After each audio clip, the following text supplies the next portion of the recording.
কিয়ামতের দিন আল্লাহ রাব্বুল আলামিন কোন মানুষকে যদি হিসাবের জন্য ধরে ফেলেন তাহলে ওই বান্দার আর জাহান্নাম ছাড়া কোনো পথ নাই। এই জন্য আল্লাহ শিখায় দিয়েছেন, বান্দা দোয়া কর, ওয়া আদখিলনাল জান্নাতা বিগাইরি হিসাব, আয় আল্লাহ বিনা হিসাবে তোমার জান্নাত আমাকে দান করো। আবার হুজুর দোয়া করেছেন, আল্লাহুম্মা হাসিবনি হিসাবান ইয়াসীরা, আয় আল্লাহ তুমি আমার সহজ হিসাব নাও। পড়েন, আল্লাহুম্মা হাসিবনি হিসাবান ইয়াসীরা, হিসাবে ইয়াসীর, সহজ হিসাব, আয় আল্লাহ তুমি আমার সহজ হিসাব নাও। এই হাদিসের ব্যাখ্যায় এসেছে সহজ হিসাব কি? ব্যাখ্যায় এসেছে সহজ হিসাবটা হচ্ছে আল্লাহ রাব্বুল আলামিন কিয়ামতের ময়দানে তার কোন বান্দাকে যদি রহমত করতে চান, কোন বান্দার প্রতি যদি দয়া করতে চান, কাউকে যদি ক্ষমা করতে চান, তাহলে আল্লাহ রাব্বুল আলামিন তাকে একটা পর্দার আড়ালে ডেকে নেবেন। একটি পর্দার আড়ালে ডেকে নিয়ে আল্লাহ পাক জিজ্ঞেস করবেন, বান্দা তুই কি এই গুনাহগুলি করেছিলি নাকি, এইটা এই সব গুনাহ করেছিস নাকি? আল্লাহ জিজ্ঞেস করবেন বান্দাকে, অবস্থাটা কেমন হবে চিন্তা করেন, বান্দা এইগুলি করেছিস নাকি? বান্দা ভয়তে থরথর করে কাঁপতে থাকবে, কলিজা ভয়তে কাঁপতে থাকবে, অস্থির হয়ে যাবে। সে স্বীকার করবে, রব্বুল আলামিন তুমি যা বলেছো আমি সব অন্যায় আমার দ্বারা হয়েছে, আমি বুঝতে পারি নাই, আমাকে মাফ করে দাও। রব্বুল আলামিন বান্দাকে বলবেন, যা বান্দা আমি তোকে মাফ করে দিলাম, আমার জান্নাতে চলে যা। সুবহানাল্লাহ সুবহানাল্লাহ। সুতরাং জাহান্নামের শাস্তি থেকে সব সময়ের জন্য আল্লাহর কাছে মাফ চাইতে হবে। ওয়াল্লাযীনা ইযা আনফাকু লাম ইউসরিফু ওয়া লাম ইয়াকতুরু ওয়া কানা বাইনা যালিকা কাওয়ামা। ফেরেশতারা বলে, রব্বুল আলামিন তোমার এই বান্দাগুলি তোমার বিরাটত্ব, তোমার মহানত্ব বর্ণনা করছে, তোমার পবিত্রতা ঘোষণা করছে, তোমার শুকরিয়া আদায় করতেছে, জিকির আজগার করতেছে। আল্লাহ পাক প্রশ্ন করেন, ও ফেরেশতারা তারা কি আমাকে দেখেছে নাকি? ফেরেশতারা জবাব দেন, না রব্বুল আলামিন তোমাকে তারা দেখে নাই। আল্লাহ পাক বলেন, যদি আমারে তারা দেখতো তাহলে কি হতো? ফেরেশতারা বলেন, রব্বুল আলামিন তোমার বান্দাগুলি তোমাকে পাওয়ার জন্য আরো বেশি জিকির করত, আরো বেশি ফিকির করত, আরো বেশি প্রশংসা করত, আরো বেশি তাসবিহ করত। আল্লাহ পাক প্রশ্ন করেন, ও ফেরেশতারা আমার এই বান্দাগুলি আমার কাছে কি চায়? ফেরেশতারা বলে, রব্বুল আলামিন তোমার বান্দাগুলি তোমার কাছে জান্নাত কামনা করে, বেহেশত চায়। আল্লাহ পাক বলেন, ফেরেশতারা তারা কি আমার বেহেশত দেখেছে? ফেরেশতারা বলেন, আয় আল্লাহ তোমার জাতের কসম তারা তোমার জান্নাত দেখে নাই। আল্লাহ পাক প্রশ্ন করেন, যদি তা দেখতো তাহলে কি হতো? ফেরেশতারা বলে, রব্বুল আলামিন তাহলে ওই জান্নাত পাওয়ার জন্য তারা প্রতিযোগিতা করত। আল্লাহ পাক এরপরে প্রশ্ন করেন, ফেরেশতারা আমার এই বান্দাগুলি কিসের থেকে আমার কাছে আশ্রয় চায়, কান্দে কেন? ফেরেশতারা বলেন, রব্বুল আলামিন তোমার বান্দারা তোমার জাহান্নামের আগুন থেকে মুক্তি চায়। আল্লাহ পাক প্রশ্ন করেন, ও আমার ফেরেশতারা তারা কি আমার জাহান্নাম দেখেছে নাকি?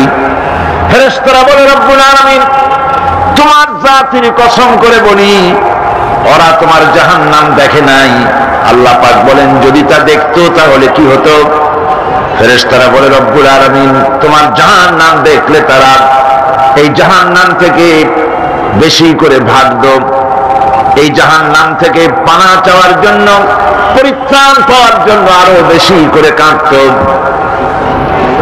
আল্লাহ পাক বলেন, ও আমার ফেরেশতারা আমার এই বান্দাগুলি আমাকে দেখে নাই, আমার বেহেশত দেখে নাই, আমার দোজখ দেখে নাই। না দেখে কোরআন হাদিসের কথা বিশ্বাস করে এভাবে কাঁদতেছে। তোমরা সাক্ষী থাকো, ওই মজলিসে উপস্থিত সমস্ত লোকগুলিকে আমি রব্বুল আলামিন মাফ করে দিলাম। তোমরা সাক্ষী থাকো, সকলকে ক্ষমা করে দিলাম। একজন ফেরেশতা তখন দাঁড়াবেন, একজন ফেরেশতা দাঁড়িয়ে বলবে, আয় আল্লাহ তুমি সবাইকে মাফ করে দিলে ঠিক আছে, কিন্তু অমুক, নাম নিয়ে বলবে, অমুক সে তো কোরআন শুনতে আসে না, সে তো জিকির করতে আসে নাই, সে তো জিকিরের মাহফিলের উদ্দেশ্যে, কোরআনের মাহফিলের উদ্দেশ্যে আসে নাই। সে আসতেছিল এমনি এমনি আসছিল নিজস্ব কাজে। কিছু লোক দাঁড়ানো আছে, বসে আছে দেখে সেও দাঁড়ায় গেল, তারও তুমি মাফ করলে। বুখারী শরীফের হাদিসের মধ্যে লেখা রয়েছে, নবীজি বলছেন আল্লাহ রাব্বুল আলামিন সঙ্গে সঙ্গে ঘোষণা করেন, ফেরেশতারা শুনে রাখো, এই মাহফিল সমূহে, আমার জিকিরের মাহফিলে, আমার কোরআনের মাহফিলে যারা আসে কোনদিন তারা হতভাগ্য হয় না, কোনদিন হতভাগ্য হয় না। যারাই আসে সকলকে ক্ষমা করে দেওয়া হয়। সুবহানাল্লাহ। যাই কিছু করেন না কেন ভয় পাওয়ার কারণ নাই, নিরাশ হওয়ার কোনো দরকার নাই। আল্লাহ পাক ডেকে বলেছেন, কুল ইয়া ইবাদিয়াল্লাযীনা আসরাফু আলা আনফুসিহিম লা তাকনাতু মির রাহমাতিল্লাহ। আরে আমার আল্লাহর মতো এত ভালো আর কেউ আছে? এত দরদ আর কারো আছে? আমার আল্লাহ বলেন, ও নবী আপনি শুনায় দেন, হে আল্লাহর বান্দারা, তোমরা যারা নিজেদের উপরে বাড়াবাড়ি করেছো, নিজেদের উপরে জুলুম করেছো, অত্যাচার করেছো, আমি আল্লাহর রহমত থেকে নিরাশ হয়ে যেও না। মানুষ যদি অপরাধ করে, বাপের সাথে অপরাধ করেছে, মায়ের সাথে অপরাধ করেছে, মা বাবা সন্তানের চাইতে এত বড় কল্যাণকামী তো আর কেউ নাই, কিন্তু মা বাবা কোনোদিন বলে না আয় আমার ছেলে তোরে মাফ করে দেই, এরকম বলে নাকি? মন চায় ছেলে যদি মাপ চাইতো খুশি হয়ে মাফ করে দিতাম, কিন্তু কেন যে আসে না, ডাকে না যে আয় মাফ করে দেই। মা বাপ আপনাকে এত ভালোবাসে, সেই মা বাপও আপনাকে বলে না যে আয় মাফ করে দেই।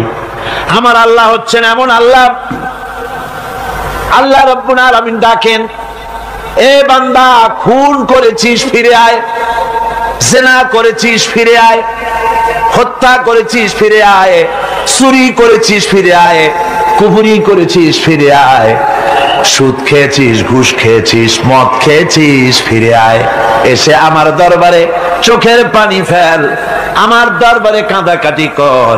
ইন্নাল্লাহা ইয়াগফিরুয যুনুবা জামিআ ইন্নাহু হুয়াল গফুরুর রহিম।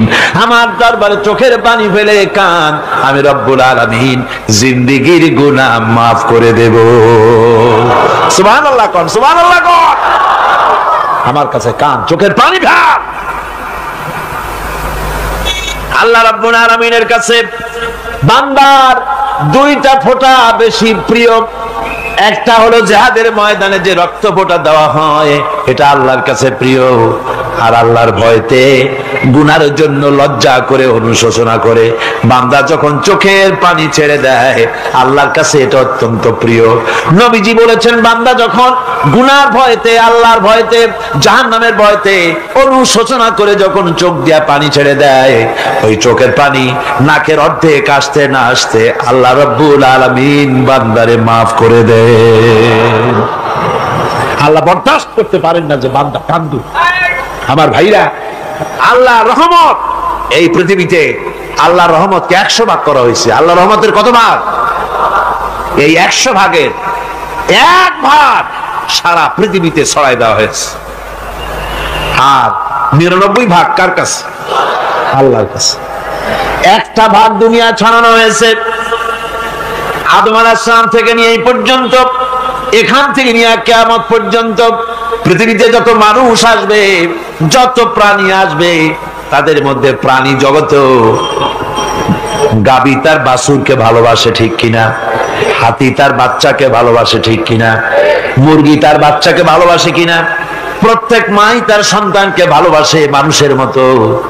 এই ভালোবাসা, স্নেহ, এই মমতা, এই করুণা, এই মহব্বত একটা ভাগ দুনিয়ায় দেওয়ার পর আপনি আর আমি যতটুকুন ভাগে পেয়েছি সেই মহব্বতে, স্ত্রীর মহব্বতে অস্থির, মায়ের মহব্বতে অস্থির, সন্তানের মহব্বতে অস্থির। এখন চিন্তা করেন, একটা ভাগ সারা পৃথিবীতে বিতরণ করার পর যেটুক পেয়েছি তাতে যদি এত মহব্বত হয়, তাহলে এর 99 ভাগ মহব্বত যে আল্লাহর কাছে জমা আছে, এই বান্দার জন্য তার কত মহব্বত, এই বান্দার জন্য কত করুণতা, কত মহব্বত, কত দয়াতা। এজন্য আল্লাহ রাব্বুল আলামিন বলেছেন, নাব্বি ইবাদি আন্নী আনাল গফুরুর রহিম। আমার নবী সুসংবাদ দিয়ে দাও, বান্দাদেরকে শোনায় দাও যে আমি আল্লাহ তাআলা ক্ষমাশীল আর দয়াবান। হুজুর কাঁদতেছিলেন, হযরত ওমর রাদিয়াল্লাহু তাআলা আনহু এসে দেখেন হুজুর একা কাঁদতেছে। হুজুর জিজ্ঞেস করছেন, হযরত ওমর জিজ্ঞেস করলেন, হুজুর আপনি কাঁদেন কেন একা একা? হযরত ওমর বলেন, আমি যখন প্রশ্ন করলাম নবীজি বললেন, আমার কাছে কিছু আগে জিবরাইল এসেছিলেন, জিবরাইল এসে আমাকে বললেন আল্লাহ পাক বলেছেন, হে আমার নবী, ইসলামের ভিতরে থেকে যে সমস্ত মানুষগুলো ইসলামের ভিতরে থেকে চুল আর দাড়ি পাকায় দিছে, কিয়ামতের দিন এই লোকগুলারে আমি শাস্তি দিতে আমার শরম হবে। হযরত ওমর বলেন, হুজুর উম্মতের জন্য কত বড় খুশ খবর এটা, আর আপনি কাঁদতেছেন। হুজুর বলেন, ওমর তুমি জানো না আমার কান্নার কারণ ভিন্ন। আমার কান্নার কারণ হলো যে আল্লাহ রাব্বুল আলামিন কিয়ামতের দিন দাড়ি চুল পাকা বান্দারে শাস্তি দিতে শরম করবেন, সেই দাড়ি চুল পাকা বান্দাগুলি আল্লাহর সাথে নাফরমানি করতে শরম করে না। আমি এই লজ্জায় কাঁদতেছি। ভাইরা, হুজুর আল্লাহ পাক বলেন, ও আমার নবী, রাতের আধারে যখন একটা বুড়া আমার দরবারে হাত উঁচু করে, একটা বুড়া মানুষ রাতের আধারে যখন আমার দরবারে হাত উঁচু করে আর যখন বলতে থাকে, রব্বুল আলামিন আমার পেছনের জীবনটা বড় খারাপ করেছি, এমন কোন কাজ জীবনে করি নাই যা তোমার কাছে কিছু দাবি করতে পারি, সব রকমের নাফরমানি করেছি, আজ আমি বুড়া হয়ে গেছি, কামাই করতে পারি না, ছেলে আমাকে চোখে দেখতে পারে না, পুত্রবধূ আমাকে ঘরে জায়গা দেয় না, আমার স্ত্রী আমাকে দেখতে পারে না, রোজগার করতে পারি না, হাঁটতে পারি না, চলতে পারি না, সবার কাছে আমি তিতা হয়ে গেছি, আমি দাঁড়াতে পারি না, কোমরে ব্যথা পাই, হাঁটুতে ব্যথা পাই, চলতে পারি না, কানে শুনতে পাই না, চোখে দেখতে পারি না, আর তোমার কাছে কিছু চাইয়া নেব এমন ভালো কাজও করি নাই। এইভাবে যখন বান্দা কাঁদতে থাকে আমার দরবারে, ও আমার হাবিব আমার রহমতের দরিয়ায় জোশ মেরে যায়, আমার শরম হয় এই বুড়াটারে কেমনে খালি হাতে ফিরাইয়া দেই। সুবহানাল্লাহ, সুবহানাল্লাহ। আমার আল্লাহর এত দয়া, আমার আল্লাহর এত মায়া, এত মহব্বত। আমার আল্লাহ রাব্বুল আলামিন বলেন, ওয়াইদা সালাকা ইবাদি আন্নী ফাইন্নী করিব। ও আমার হাবিব, আমার বান্দা আমার ব্যাপারে প্রশ্ন করে, আমি বান্দার একদম নিকটে। কোরআন শরীফের ভিতরে যত জায়গায় রাসূলকে বলা হয়েছে সুয়ালের কথা, আপনাকে প্রশ্ন করা হয়, আল্লাহ তার জবাব কুল এই কথা বলে জবাব দিয়েছেন। যত জায়গায় সুয়াল এসেছে, যেমন কোরআনে কারীমের মধ্যে আল্লাহ পাক বলেন, ওয়ায়াসআলুনাকা আনিল মাহিদ, মেয়েদের হায়েজ সম্পর্কে জিজ্ঞাসা করা হয়, কুল হিয়া আযা, হে নবী আপনি বলুন। এভাবে করে কুল দিয়ে জবাব দেওয়া হচ্ছে। আবার প্রশ্ন করা হচ্ছে, ওয়ায়াসআলুনাকা আনিল আনফাল, এই গনিমতের মাল সম্পর্কে হুজুর আপনাকে, হে নবী আপনাকে প্রশ্ন করা হয়। আল্লাহ কুল দিয়ে জবাব দিলেন, আল্লাহ বলেন আপনি বলেন। ওয়ায়াসআলুনাকা আনিল খামরি ওয়াল মাইসির, আল্লাহ পাক বলেন নবী আপনারে প্রশ্ন করা হয়, কুল ফীহিমা ইসমুন কাবীর, আল্লাহ কুল দিয়া বললেন তুমি বলো।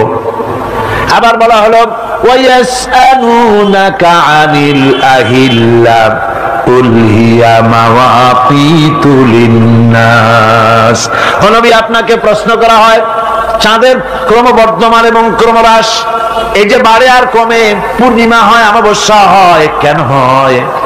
আপনি বলুন কুল, আপনি বলেন এটা আমি অর্থ এবং সময়, বছর আর দিন গণনা করার জন্য পৃথিবীবাসীদের জন্য বিনা পয়সায় একটা ক্যালেন্ডার বানাইয়া আকাশে ঝুলাই রেখেছি। এভাবে যত জায়গায় এসেছে আপনাকে প্রশ্ন করা হয়, তত জায়গায় আল্লাহ জবাব দিয়েছেন কুল, আপনি বলেন। গোটা কোরআন শরীফের ভিতরে এই একটি মাত্র জায়গা যেখানে বলা হয়েছে আপনাকে প্রশ্ন করা হয়। আল্লাহ এখানে বলতে পারতেন কুল, আপনি বলেন, আল্লাহ তোমাদের নিকটবর্তী, এভাবে জবাব হয় না। এটা কায়দাটা হলো এই, আল্লাহ বলতেছেন ওয়াইজা সালাকা ইবাদি, ও আমার নবী, প্রশ্ন তো আমার বান্দারা আমার ব্যাপারে করেছে, এবার আপনার জবাবের কোনো দরকার নাই। প্রশ্ন আমার ব্যাপারে, আমি নিজে জবাব দিয়ে দেই, ফা ইন্নী কারীব। ও বান্দা, আমার ব্যাপারে প্রশ্ন করেছিস, জবাব আমি দেই, আমি তোর সবচাইতে বেশি নিকটে। সুবহানাল্লাহ, কত নিকটে? وَنَحْنُ أَقْرَبُ إِلَيْهِ مِنْ حَبْلِ الْوَرِيدِ। তোর যে রগ, এই শাহরগের চাইতেও আমি তোর বেশি কাছে। সুবহানাল্লাহ। আমারে ডাক, আমারে ডাক, কলিজা দিয়া ডাক, অন্তর দিয়ে ডাক। মনের থেকে মানুষ যদি ডাকে, মুখের ডাক আর মনের ডাক এক জিনিস নয়। দিল সে জুবাত নিকলতি है, असर रखती है, पर नहीं मगर ताकते परवाज रखती है। দিল থেকে যে কথা বেরোয় তা প্রভাব বিস্তার করে, ডানা নাই কিন্তু ওড়ার ক্ষমতা রাখে। মনের কথাই ভিন্ন। মন থেকে, দিল থেকে, কলিজা থেকে, অন্তরের গভীর কন্দর থেকে মুহাব্বতের সাথে কেউ যদি একবার বলে আল্লাহ, বলেন আল্লাহ, আল্লাহ, আল্লাহ, আল্লাহ রাব্বুল আলামিন বলেন, অন্তরের অন্তঃস্থল থেকে একটি বার যদি বান্দা বলেন আল্লাহ, আল্লাহ বলেন 70 বার সাড়া দিয়া জিজ্ঞেস করি, বান্দা কি চাও, আমি তোমার কাছে আছি। সুবহানাল্লাহ, আমি তোর একদম কাছে, কি চাস বল, বল আমার কাছে। এমন দয়াবান, এমন মেহেরবান, এমন আল্লাহ আমাদের। সে আল্লাহ রাব্বুল আলামিন তিনি বলছেন, وقال ربكم ادعوني استجب لكم। তোমাদের রব বলেছেন আমারে ডাকো, আমি আল্লাহ ডাকের সাড়া দিয়া দেব। সুবহানাল্লাহ। কারে ডাকতে হবে? কারে ডাকতে হবে? এই বিশাল জনসমুদ্র একদিকে চিল্লা এখন কারে ডাকতে হবে? কোন পীর সাহেবকে নয়, আল্লাহর কসম কোন খাজা বাবাকে নয়, ডাকতে হবে কারে? চিল্লা এখন কারে? ওয়াকালা রাব্বুকুম উদউনি, তোমার রব তোমাকে বলতেছে আমারে ডাকো, আস্তাজিব লাকুম, আমারে ডাকবে আমি সাড়া দিয়ে দেব। সুবহানাল্লাহ। আল্লাহকে ডাকেন, কি চাই আপনার বলেন, কি চাই? আল্লাহর কাছে চান, আল্লাহ দিয়ে দিবে। দেওয়ার জায়গা আল্লাহর কাছে চাইবেন, আল্লাহ দিবেন। দেওয়ার জায়গা, চাওয়ার জায়গা হলো সেজদায় পড়ে যাবেন। আমার ভাইয়েরা, জায়গাটা চিনায় দিলাম। মাজারে যাওয়া লাগবে না, কবরে যাওয়া লাগবে না। 2 রাকাত নামাজ পড়ে সেজদায় পড়ে গিয়া যত বিপদ আছে, মুসিবত আছে, সেজদার মধ্যে চোখের পানি ছেড়ে দেন আর কেন্দে কেন্দে জীবনের কথা বলেন। আল্লাহ রাব্বুল আলামিন আপনার আওয়াজ শুনবেন আর দোয়া কবুল করে নিবেন। কাঁদতে হবে আল্লাহর কাছে। কার কাছে? আল্লাহর কাছে। সুম্মা ইস্তাগফিরুল্লাহ, আর এরপরে সে যদি আমি আল্লাহর কাছে ক্ষমা চাই, ইয়াজিদিল্লাহ গফুরুর রহিমা, সে আমি আল্লাহকে গফুর এবং রহিম হিসাবে পাবে। সুবহানাল্লাহ। আল্লাহকে গফুর এবং রহিম হিসাবে পাওয়া যাবে। সব আল্লাহকে বলতে হবে, গুনাহ মাফ চাইতে হবে। এই জন্য হুজুর সাল্লাল্লাহু আলাইহি ওয়াসাল্লাম দৈনিক 100 বার তওবা করতেন। কোন হাদিসে আছে 70 বার, কোন হাদিসে আছে 100 বার। তওবা করতেন। নামাজের পরে তো প্রত্যেক নামাজই পড়তেন হুজুর, সালাম ফিরাতেন আর সাথে সাথে বলতেন আল্লাহু আকবার, আস্তাগফিরুল্লাহ, আস্তাগফিরুল্লাহ, আস্তাগফিরুল্লাহ। মনে থাকবে আপনাদের? মনে থাকবে? সালাম ফিরাইয়া কি বলবেন? না, সালাম ফিরাবার সাথে সাথে বলবেন আল্লাহু আকবার, তারপরে পড়বেন আস্তাগফিরুল্লাহ, আস্তাগফিরুল্লাহ, আস্তাগফিরুল্লাহ। তওবা করবেন, আল্লাহর কাছে সবসময় গুনাহ মাফ চাইতে থাকবেন, বিনীত থাকবেন। আল্লাহকে পাওয়া যাবে, তাকে রহিম হিসেবে পাওয়া যাবে। সুতরাং ঈমান বিল্লাহ, আল্লাহর প্রতি ঈমান আনলে পরে চতুর্থ নম্বরের যে উপকারটা হবে সেটা হলো হতাশায় ভুগবে না, নিরাশায় ভুগবে না, আশায় বুক বেঁধে উঠবে, ঈমান মজবুত হবে, আল্লাহর কাছে মানুষ বিনয়ী হয়ে যাবে। এবার পঞ্চম নম্বরের উপকার আমি বলছিলাম, ঈমান বিল্লাহ, আল্লাহর প্রতি ঈমান আনলে পরে অসংখ্য উপকার হয়, অসংখ্য বৈশিষ্ট্য আছে। এর 6টা উপকারের কথা আমি বলবো। কয়টা? অসংখ্য উপকারের ভিতরে প্রধান 6টি উপকারের কথা বলবো। এর বললাম কয়টা? 7টে বলছি। এবার বলো পঞ্চম উপকারের কথা। আল্লাহর প্রতি আপনি পূর্ব পশ্চিমে কতবার মুখ ঘোরালেন, এটাই কিন্তু আপনার আসল সৎ কাজ নয়। আসল সৎ কাজ হলো আল্লাহর প্রতি ঈমান আনা। এই ঈমানের ব্যাপারে 3টা দিন আমরা পার করে দিলাম, এখনো কথা শেষ হয় নাই।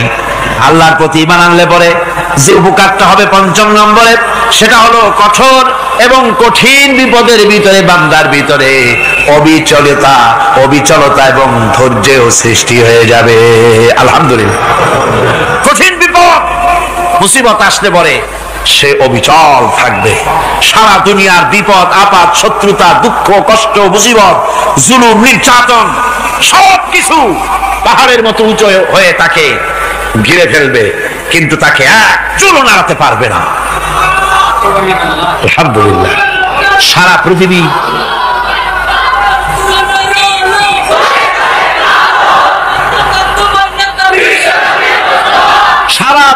একদিকে আর সে একা একদিকে থাকবে।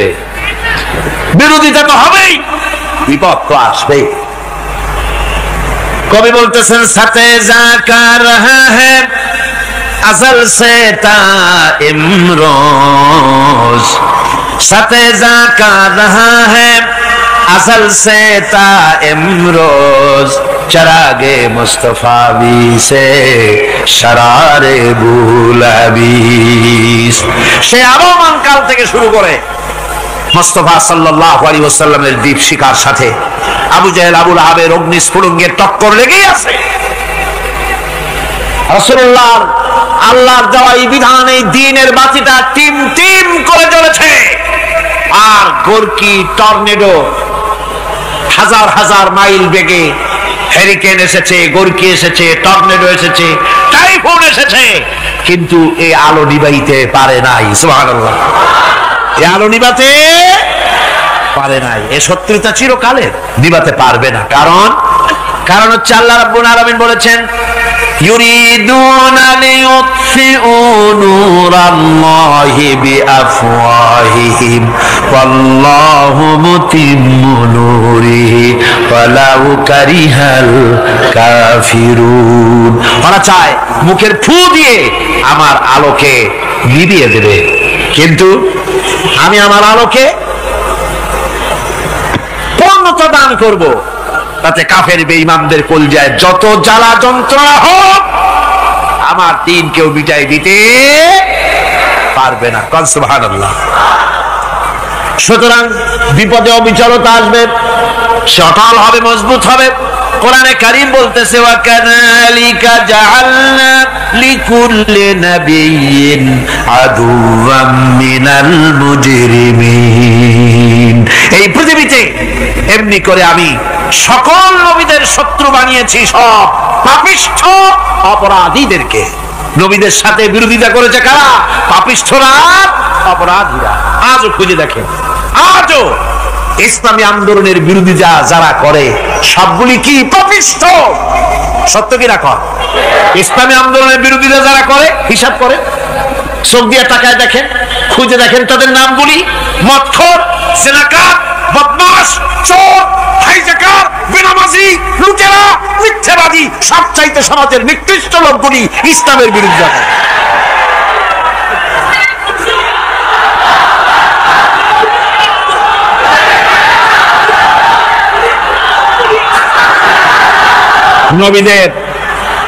নবীদের শত্রু আল্লাহ বলেন সব যুগে নবীদের সাথে শত্রুতা করেছে পাপিষ্ঠরা। আল্লাহর কথা, কার কথা? সকল যুগে নবীদের সাথে শত্রুতা করেছে পাপিষ্ঠরা, নিকৃষ্ট ধরনের অপরাধীরা। সুতরাং নবী রাসূলদের অবস্থা যখন এই, তখন দ্বীনের দাওয়াত যারাই দেবে তাদের কিসমত এরকম হবেই। এই বাধার মোকাবেলা তাদেরও করতে হবে। এই যে বাধাটা আসে, এই যে মারে, অপরাধ কি? এই যে তারা চোর বা ডাকাত যাদের মারা হয়। আল্লাহ রাব্বুল আলামিন বলেন অপরাধ হলো ওয়ামা নাকামু মিনহুম ইল্লা আইয়ুমিনু বিল্লাহিল আজিজিল হামিদ। অপরাধ হচ্ছে ঈমানদার লোকদের উপরে নির্যাতন চালিয়েছে, অন্য কোনো কারণে নয়। কারণ একটাই, তারা আল্লাহর জমিনে আল্লাহর দ্বীন প্রতিষ্ঠা করতে চেয়েছে, আর কোনো অপরাধ না। জমিন আল্লাহর, জমিন কার? এই বিশাল জনসমুদ্র গর্জে উঠুন একযোগে বলুন জমিন কার? আইন চলবে কার? এখানেই সংঘর্ষ বেঁধেছে আবহমান কাল ধরে। মানুষ অত্যাচারিত হয়েছে, সাহাবায়ে কেরাম অত্যাচারিত হয়েছেন। বুখারী শরীফের হাদিসে এসেছে রাসূল করিম সাল্লাল্লাহু আলাইহি ওয়াসাল্লামের কাছে হযরতে খাব্বাব গিয়ে উপস্থিত হয়েছিলেন।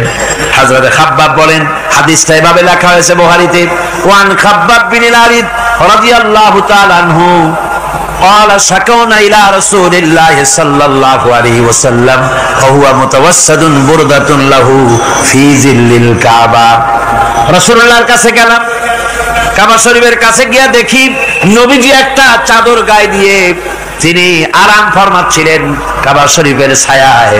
সেখানে গিয়ে বললাম, আলা তাস্তানসিরু লানা আলা তাদউ লানা ইয়া রাসূলুল্লাহ, হে আল্লাহর রাসূল, আপনি কি আমাদের জন্য আল্লাহর কাছে দোয়া চাইবেন না?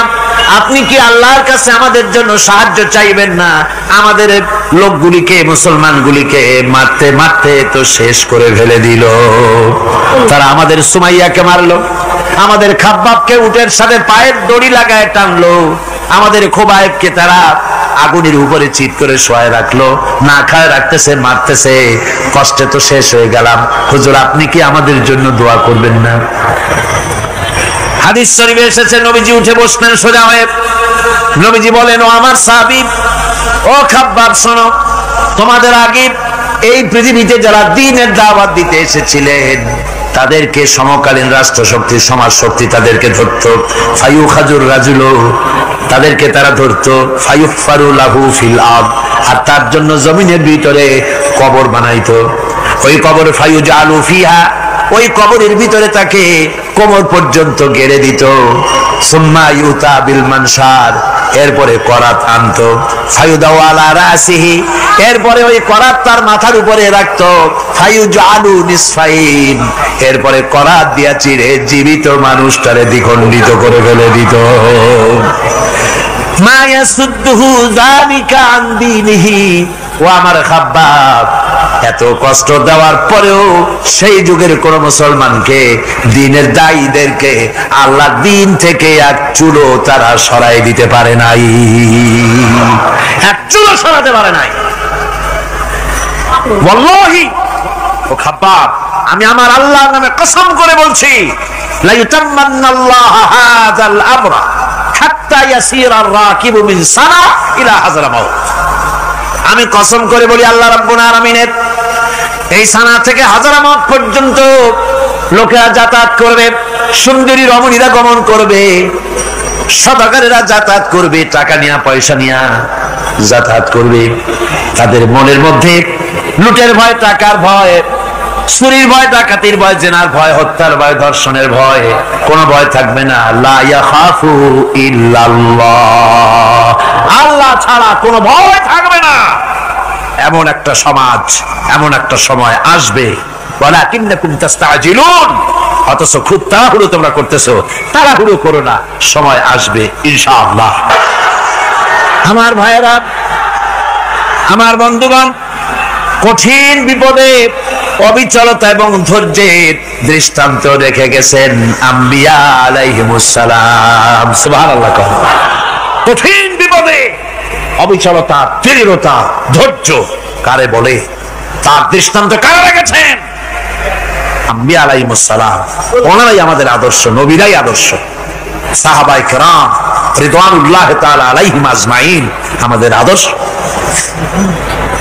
ভাইরা আমার, মুসা আলাইহিস সালামকে ফেরাউন যখন ঘিরে ফেলে দিল, কোরআনের সব কথা গল্প গুজবার ইতিহাসের জন্য লেখা হয় নাই। কোরআনের মধ্যে যা লেখা হয়েছে সব বান্দাদের উপদেশের জন্য, যাতে করে লোকেরা চিরটা কাল এর থেকে উপদেশ নিয়ে নিজেদের তৈরি করতে পারে। জোরে বলেন সুবহানাল্লাহ। মুসা আলাইহিস সালামের কথা আল্লাহ বলেন, ফেরাউন তাকে ঘিরে ফেলে দিল, পালাবার রাস্তা নাই। ফালাম্মা তারাআল জামআন ক্বালা আসহাবু মূসা ইন্না লামুদরাকুন। মুসা আলাইহিস সালামের উম্মতেরা বললেন, হে মুসা, পাকড়াও হয়ে গেছি, পালাবার রাস্তা নাই। তিন দিক থেকে আমাদেরকে ঘেরাও করেছে ফেরাউনের শক্তি। সামনে কি? দরিয়া, আর তিন দিকে কি? মুসা আলাইহিস সালাম শোনালেন, কাল্লা ইন্না মাইয়া রাব্বি সায়াহদিন। কখনো নয়, আমার উম্মতেরা ভয় পেও না, আমার রব অবশ্যই আমাকে পথ দেখাবে। সুবহানাল্লাহ। তিন দিক থেকে শত্রু, একদিকে দরিয়া, পালাবার কোন রাস্তা নাই। সেখানে দৃঢ়তার সাথে তিনি বলছেন, অবশ্যই আমার আল্লাহ আমারে পথ দেখাবে। সুবহানাল্লাহ। নবীরা এই দৃঢ়তা দেখিয়েছেন, অবিচলতা দেখাইছেন। আল্লাহ পাক মুসা আলাইহিস সালাম যখন এই দৃঢ়তা দেখালেন, এই অবিচলতা দেখালেন, সঙ্গে সঙ্গে জিবরাইল এসে হাজির হয়ে গেলেন। আল্লাহ পাক বলেন, ফাআওহাইনা ইলা মূসা আন আদরিব বিআসাকাল বাহরা ফানফালাকা ফাকানা কুল্লু ফিরকিন কাত্তাউদিল আযীম। মুসা আলাইহিস সালামকে আমি ওহী নাযিল করলাম, তাকে বললাম, হাতে যে লাঠি আছে, এই লাঠি দিয়ে আঘাত করো দরিয়ার উপরে। দরিয়ার উপরে আঘাত করলেন, একটা রাস্তা হয় নাই, 12টা রাস্তা তৈরি হয়ে গেল। আর দেওয়ালগুলা পাহাড়ের মতো উঁচা হয়ে গেল। দরিয়ার ভিতরে পাহাড়ের মতো উঁচা, মজবুত 12টা রাস্তা। এবার মুসা আলাইহিস সালাম তার দলবল নিয়ে চললেন। আল্লাহ রাব্বুল আলামিন বলেন, وأنجينا موسى ومن معه أجمعين। মুসা এবং তার সাথী সঙ্গীদেরকে আমি পার করে দিলাম। মুসা আলাইহিস সালাম এবং তার সাথী সঙ্গী নিয়ে যখন দরিয়ার মাঝখানে আসছে, ফেরাউন তার দলবল নিয়ে এসে গেছে। আসে দেখে নদীর মধ্যে রাস্তা। বাবা, উচ্চ কায়দা। ও মনে করছে ওর বাজানের তৈরি করা ডিস্ট্রিক্ট বোর্ডের রাস্তা। ওর লোকজন নিয়ে নেমে গেছে দরিয়ার ভিতরে, ও আসছে মাঝখানে, মুসা আলাইহিস সালাম চলে গেছেন ওপার, দরিয়া পার। মাঝখানে যখন এসে গেল, আল্লাহ রাব্বুল আলামিন পানিকে অর্ডার করলেন, কুন। আল্লাহ তো বটন টেপা লাগে না, মুখ দিয়া কোনো হুকুম করা লাগে না, শুধু বলেন কুন। যে ব্যাপারে কুন বলেন ফায়াকুন, সাথে সাথে হয়ে যায়। আল্লাহ বললেন কুন, আর অমনি রাস্তা বন্ধ হয়ে গেল। এবার তুফান শুরু হয়েছে নদীতে, ঢেউয়ের উপরে ঢেউ, মৌজুন কাল জিবাল, পাহাড়ের মতো উঁচু হয়ে হয়ে ঢেউ আসতেছে।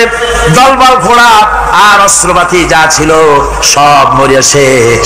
এবার ফেরাউন একা উপরে ওঠে আর নিচে নামে, পানি খেতে খেতে পেটের কাম সারা। জনমের খাওয়া খাইছে পানি, এখন জান যা, বাঁচবার আর উপায় না,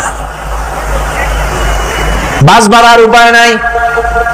ফেরাউন তার নিজের জীবন সম্পর্কে হতাশ হয়ে গেল। এবার ফেরাউন বলতেছে, আমানতু আন্নাহু লা ইলাহা ইল্লাল্লাযী আমানাত বিহি বানু ইসরাঈল। আমি ঈমান আনলাম, আমি ঈমান আনলাম আল্লাহ ছাড়া কোন ইলাহা নাই।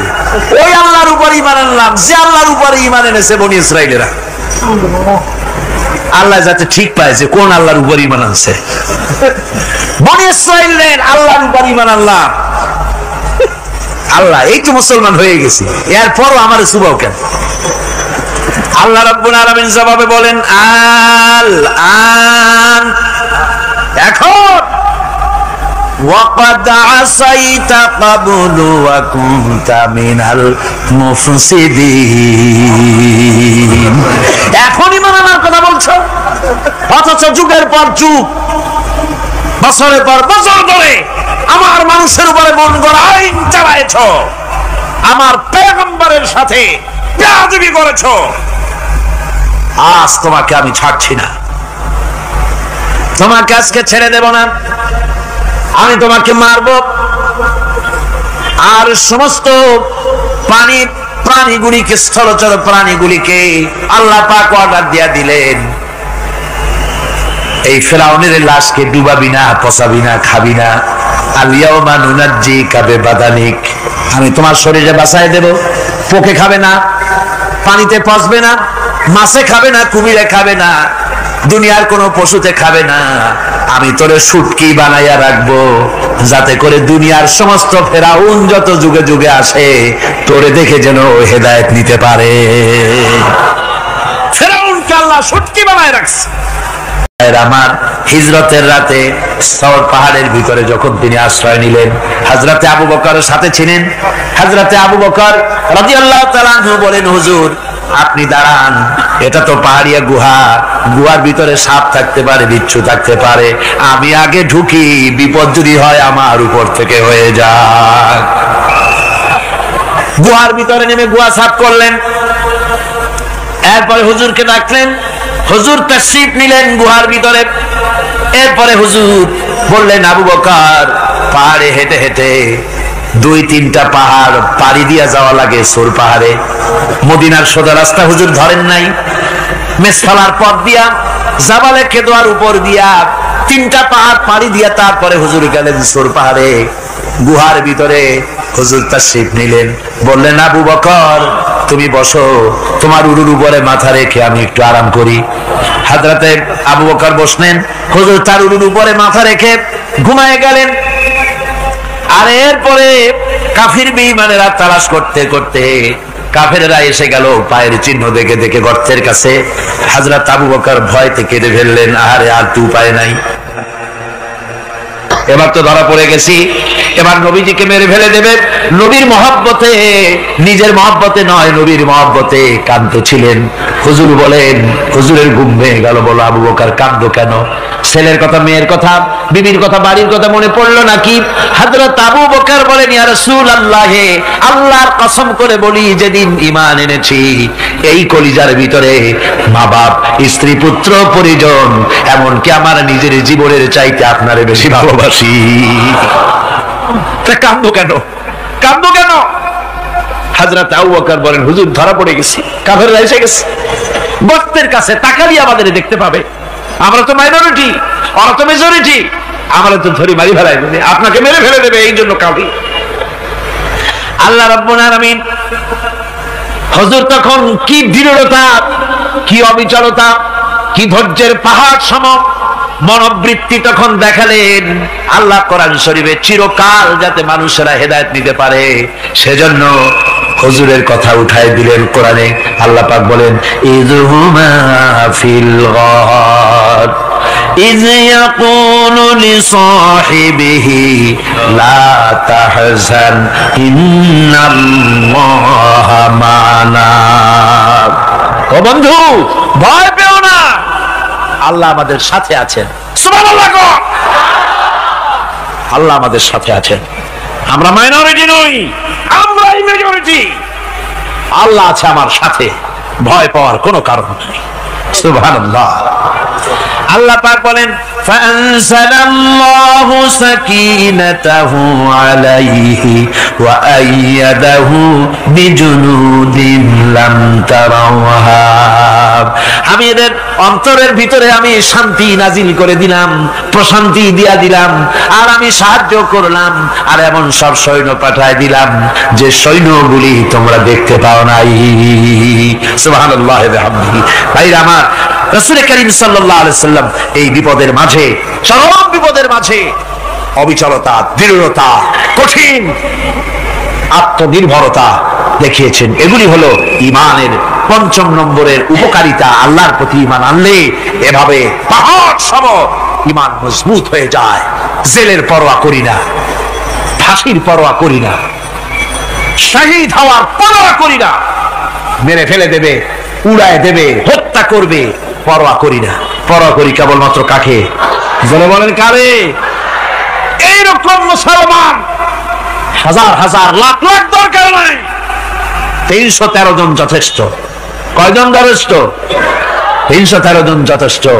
বদরে যারা জান দিয়ে মাল দিয়ে দিনকে প্রতিষ্ঠিত করেছিলেন, এরকম 313 জনই যথেষ্ট ছিল। এই দৃঢ়তা, এই অবিচলতা, এই ঈমান, এই ধৈর্য শিক্ষা দেয়, এই উপকার করে ঈমান বিল্লাহ। আল্লাহর প্রতি ঈমান আনলে এভাবে পাহাড়ের মতো শক্ত হয়ে যায় কলিজা। কোন আলহামদুলিল্লাহ। আমার বন্ধুগণ, এবার আমি বলবো সর্বশেষ উপকারের কথাটা বলি, মোনাজাত ছেড়ে দেব। কয়টার কথা বলছিলাম? উপকার 6টা। 6টা উপকারের কথা বলেছি। অনেকগুলি বৈশিষ্ট্য, অনেকগুলি উপকারের মধ্যে আল্লাহর প্রতি ঈমানের 6টা উপকারের কথা 5টা বলা হয়ে গেছে। এবার 6ষ্ঠ নম্বর এবং শেষ নম্বর, এটা হচ্ছে আল্লাহর প্রতি ঈমান আনলে পরে তার দ্বারা সবচাইতে বেশি ফায়দা পায় সমাজ এবং রাষ্ট্র। কোন আলহামদুলিল্লাহ, কোন আলহামদুলিল্লাহ। আল্লাহর প্রতি ঈমানের দ্বারা নৈতিক সংশোধন হয় এবং রাষ্ট্র আর সমাজ সবচাইতে বেশি উপকৃত হয়। কারণ হলো ঈমানদার ব্যক্তি আল্লাহর প্রতি যে ঈমান এনেছে, তার মনের মধ্যে ধারণা এটা হয়, আমার কোনো কাজ তো গোপন থাকে না। ইন্নাল্লাহা লা ইয়াখফা আলাইহি শাইউন ফিল আরদি ওয়ালা ফিস সামা। আল্লাহর কাছে গোপন বলতে কিছু নাই, আকাশেও নাই, জমিনেও নাই, কোনো কিছু গোপন নাই। সুতরাং আমি যা করি সব আল্লাহ দেখেন এবং শোনেন। এমনকি মানুষ যে কল্পনা করে, সে কল্পনাও আল্লাহ টের পায় না, নাকি? টের পায় কিনা? وَإِن تُبْدُوا مِنْ أَنفُسِكُمْ أَوْ تُخْفُوهُ يُحَاسِبْكُم بِهِ اللَّهُ। মনের ভিতরে যে কল্পনা করো, আল্লাহ পাক বলেন এই কল্পনারও হিসাব আমি রব্বুল আলামিন তোমার কাছ থেকে নেব। ফায়ুআযযিবু মান ইয়াশাউ, যারে খুশি শাস্তি দেব, আর যারে খুশি আমি maaf করে দেব। জোরে বলেন সুবহানাল্লাহ। ফায়াগফিরু লিমান ইয়াশা ওয়া ইউআযযিবু মান ইয়াশা, যারে খুশি maaf করব, যারে খুশি শাস্তি দেব, কল্পনারও হিসাব নেব। এই কথা মুমিনের যদি জানা থাকে, তাহলে আর তার কোনো চিন্তা থাকে না, তার নৈতিক চরিত্র ভালো হয়ে যায়। কোন সুবহানাল্লাহ। আমার বন্ধুগণ, ঈমানদার লোক, আল্লাহর প্রতি ঈমান আসলে পরে সমাজ উপকৃত হয়, রাষ্ট্র উপকৃত হয়ে যায়। যেহেতু বান্দা জানে আমি দায়িত্বহীন কোনো কথা বলতে পারবো না, দায়িত্বহীন কোনো কাজ করতে পারবো না। আল্লাহ পাক বলেছেন, মা ইয়ালফিযু মিন কাউলিন ইল্লা লাদাইহি রাকীবুন আতীদ। বান্দা এমন কোনো কথা বলে না যে কথা আমার ফেরেশতারা রেকর্ড করে না রাখে। কাজী মুমিন ব্যক্তি আল্লাহর ভয়তে দায়িত্বহীন কথা বলবে না। নির্বাচন আসলে পরে রাস্তা সোনা দিয়ে বান্দায় দেব, এই করব সেই করব, না খাইয়া কেউ মরবেন না। আসে না নির্বাচনের সময় সেরাগালি বদনারা মঞ্চে দাঁড়িয়ে কত বড় বক্তৃতা করে, ভাইয়ের আমার, বোনের আমার, এবার আমার বোতল মার্কা বাক্স, আপনারা আমাকে ভোট দিয়ে দেশ এবং জাতির আরেকবার 12:30 বাজাইবার সুযোগ দিন। এবার ক্ষমতায় গেলে কেউ না খাইয়া মরবেন না, কিন্তু কি খাইয়া মরবে তাও বলেন। এর মানে প্রতি অর্থ হচ্ছে এই, ওরা যদি ক্ষমতায় যেতে পারে তাহলে বিষ খাইয়া হোক, গুলি খাইয়া হোক, কিছু না কিছু খেয়ে মরতে হবে। একেবারে খালি পেটে মরলে গ্যাস্ট্রিক হওয়ার সম্ভাবনা আছে। ঈমান বিল্লাহ যদি না থাকে, আল্লাহর ভয় যদি না থাকে, তাহলে দায়িত্বহীন কথা বলে। আর আল্লাহর ভয় যদি থাকে, তাহলে নৈতিকতার সংশোধন হয়ে যায়, দায়িত্বপূর্ণ কথা বলে, মানুষকে ফাঁকি দেয় না। আমার বন্ধুগণ, আল্লাহ রাব্বুল আলামিন তার বান্দা যারা আল্লাহকে ভয় করে, সে ভয় করা বান্দাগুলির মনের মধ্যেই চিন্তা এসে যায়, আমি যেখানে থাকি না কেন আল্লাহ আমাকে দেখতেছেন, শুনতেছেন। রাতে হোক দিনে হোক, যেখানে আছি আল্লাহ আমারে দেখতেছেন। আল্লাহ পাক বলতেছেন, ওয়া হুয়া মাআহুম ইজ ইউবাইতুনা মা লা ইয়ারদা মিনাল কওলি ওয়া কানা আল্লাহু বিমা ইয়ামালুনা মুহীতা। আল্লাহ পাক বলেন, আমি তো আমার বান্দার নিকটে তখনও থাকি যখন সে গোপনে গোপনে রাতের বেলায় আমার মর্জির খেলাফ পরামর্শ করে। আমার মর্জির খেলাফ পরামর্শ করতেছে রাত্রে, আমি তো তখনও কাছে থাকি, ওটা আমি শুনি। ঈমান যদি আসে, তাহলে এই সব কাজ থেকে সে বিরত থাকে। সে যদি কম হয় সেখানেও আল্লাহ, বেশিও যদি হয় সেখানেও আল্লাহ। এমন কোন জায়গা আছে নাকি চিটাগংয়ে যেখানে আপনি একটা আকাম করবেন আর আল্লাহ টের পাবে না? কোন আছে নাকি? আচ্ছা, চট্টগ্রামে না থাকুক, বাংলাদেশের কোন জায়গা আছে নাকি? পার্বত্য চট্টগ্রামে যত পাহাড় আছে, উঁচু নিচে জায়গা আছে, ওই জায়গায় বোধহয় আছে নাকি? সারা পৃথিবীতে আছে কোথাও? আল্লাহকে ফাঁকি দেওয়ার জায়গা কোথাও? সব স্পষ্ট। আল্লাহ কি ঘুমায় নাকি? ঘুমায়? তার কাছে দিনও যা, রাতও তাই। সমানে তিনি দেখতে পান, শুনতে পান, সবকিছু দেখতে পান, সবকিছু শুনতে পান। তাকে ফাঁকি দেওয়ার কোন উপায় নেই। এই জন্য ৬০ নম্বরের উপকার যেটা হয়, সেটা হলো সমাজ উপকৃত হয় ওই মানুষ দিয়ে যার মধ্যে ঈমান আছে। হযরত ওমর রাদিয়াল্লাহু তাআলা আনহু রাতের আধারে, শেষ রাত্রে ঘুরতেছিলেন, দেখেন এক বাড়িতে কথা হচ্ছে, কথাবার্তার আওয়াজ পাওয়া যায়। মনে করলেন কোন অসুখ বিসুখ নাকি। ঘরে গিয়ে কান পাচ্ছেন দেওয়ালের সাথে, শুনতে পাচ্ছেন ভিতরে বুড়ি মা তার মেয়েকে বলছে, এই মেয়ে ওঠ, উটের দুধ দোয়াই নিয়ে আসছি, এর মধ্যে পানি মিশা, তারপর সকালে বাজারে নিয়ে যা। মেয়ে বলছে, মা এই কামটা আমি পারবো না। কেন পারবি না? হযরত ওমর ফরমান জারি করেছেন, দুধে পানি মিশাতে নিষেধ করেছে, কাজে এই কাজটা আমি পারবো না। আরে বেটি, আমিরুল মুমিনিন দেখ এখন কোথায় যায়, ঘুমায় আছে। সে কি দেখতেছে নাকি যে পানি মিশাই না কি মিশাই? মেয়ে বলতেছে, মা আমিরুল মুমিনিনকে ফাঁকি দেওয়া যেতে পারে, তার পুলিশ বাহিনীকে ফাঁকি দেওয়া যেতে পারে, কিন্তু আল্লাহ রাব্বুল আলামিনের চোখকে ফাঁকি দেওয়া যাবে না। হযরত ওমর এই কথা শুনে বাড়ি চলে গেলেন, আর নিজের ছেলেকে ডেকে বললেন, ছেলে আমার, অমুক জায়গায় একটা বাড়ি আছে, সেখানে একটা যুবতী মেয়ে আছে, ওই মেয়েটার বিয়ে হয়েছে কিনা শোনো, যদি বিবাহ না হয়ে থাকে তুমি তোমার নিজের বিয়ের প্রস্তাব দাও। আমিরুল মুমিনিন এই মেয়েটা সুন্দরী কেমন, স্বাস্থ্য কেমন, কিছুই দেখলেন না, দেখলেন তাকওয়া। কি দেখলেন? আল্লাহর ভয়। আল্লাহর ভয় যখন একটা জাতির মধ্যে আসে, পুলিশ লাগে না, পুলিশের কাজ কমে যায়। ৬০,০০০ সৈন্য তাদের অশ্ব নিয়ে, তাদের উষ্ট্র নিয়ে, তাদের মালপত্র নিয়ে, জিহাদের সামান নিয়ে শ্রাবণীর খরস্রোতা নদী, উত্তাল তরঙ্গমালায় ভরা নদীর উপর থেকে এই সাহাবীরা পাড়ি দিয়ে ওপার চলে গেলেন। ওপার যাওয়ার পরে হযরতে সাদ বলছেন, তোমাদের কেউ কি হারায় গেছে নাকি? সবাই এদিক ওদিক তাকায়, খুব করে বলল, মানুষ তো দূরের কথা, একটা উট আর ঘোড়াও একটাও হারায় যায় নাই। একজন বলল, আমার একটা পেয়ালা, যে পেয়ালা আমি পানি পান করতাম, সেই পেয়ালাটা তুফানে ছিটকে কোথায় চলে গেছে, ওইটা হারায় গেছে। হযরতে সাদ বলেন, মুজাহিদের কোন জিনিস দরিয়া নিতে পারে না, অবশ্যই তা ফেরত আসবে। এই কথা তিনি বলতেছিলেন, হঠাৎ করে দরিয়ার কিনারে একটা আওয়াজ হলো, দেখা গেল তুফানের ভিতরে সেই হারানো বাটিটা তাদের মধ্যে বেরিয়ে এসেছে। আল্লাহু আকবার! মুজাহিদদেরকে সাহায্য করেন স্বয়ং আল্লাহ রাব্বুল আলামিন।